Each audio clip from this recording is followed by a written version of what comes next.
ক্লান্ত দুপুরে কার ইচ্ছা করে কোচিংয়ে যাইতে বলেন? তারপরেও যেতে হচ্ছে। আমি কোচিংয়ে যাচ্ছি। আজকে বেশ রোদ, অনেক প্রচুর রোদ। এই মাঠে খেলা হয় সবসময়, ফুটবল খেলা এই মাঠে হয়। এই যারা যারা দেখছেন পরিশ্রম করছে সবাই কিন্তু সন্তান পরিবারের জন্যই ঘর থেকে এই দুপুরে বের হয়েছে। তাছাড়া কারো কোনো প্রয়োজন ছিল না বের হওয়ার, জীবিকার তাগিদে সবাই বের হয়েছে। গার্লসের সামনের ফুলের দোকানগুলো দেখুন, অনেকদিন দেখানো হয় না, আজকে দেখালাম।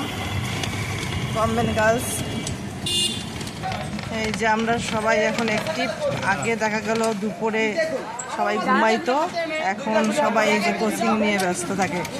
এখন দুপুরে ঘুম ছাত্রছাত্রীরা ভুলে গেছে। এখন একটু বধুয়া পার্লারে আসলাম নিজেকে প্যাম্পারিং করার জন্য। বাই বাই বন্ধুরা।